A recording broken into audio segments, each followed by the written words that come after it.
What a tournament Sweden are having. They beat the defending champions in the last round in the USA on penalties, and now they've beaten the best team at this tournament in Japan 2-1. I mean, what a performance from them. Tactically very, very sound, very astute. They realized exactly what they needed to do in this game, and they completely had the measure of Japan for the opening 60-65 minutes.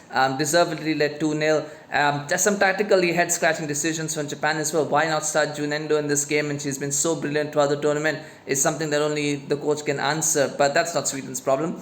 They got the opening goal to Ilestedt. They then got the second through Angeldal of a penalty for a handball decision. Might be a bit contentious, but that's the way it is. But they fully deserved their 2-0 lead. And then suddenly Japan found their voice and they found their rhythm, and they found the team that they were before this game, and they come back roaring. And then Sweden had to rely a bit on luck, getting two shots that went off the crossbar, a missed penalty, one of those. It just wasn't Japan's night, was it? Every team can have an off night. Unfortunately for Japan, it happened to be in the quarterfinal of a cup tournament where you don't get second chances, but they go out. They did get a consolation late on to make it 2-1, but just couldn't get that second goal. It was Sweden's night, wasn't it? It was Sweden's night where everything went their way.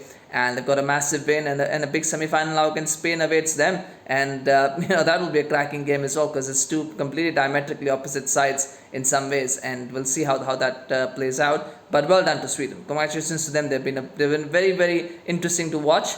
They were not that great against the USA, but they got the job done. They were really good for the first 65 minutes against Japan, and they managed to get the job done. I think that's the theme, isn't it? They managed to get the job done. Can they get it done 2 more times against Spain and then whoever they play in the final?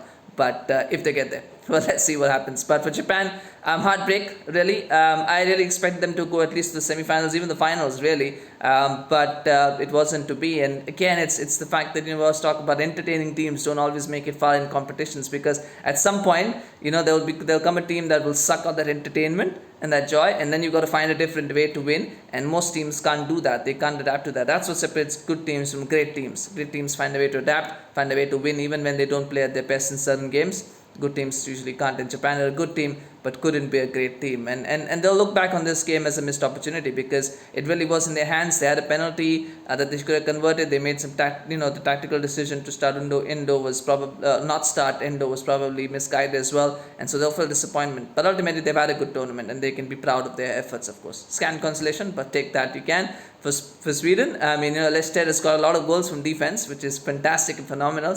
An extra source of goals is always good. Asllani looked good, Rubensson looked good. So they've got a settled team, and let's see how well they can do against Spain. That will be the litmus test now for them. So smash a like for Sweden. Congratulations to Sweden on winning. Share your thoughts, of course, on the game, and do subscribe to our channel. Thank you so much for watching. Let's see how the semi-finals go.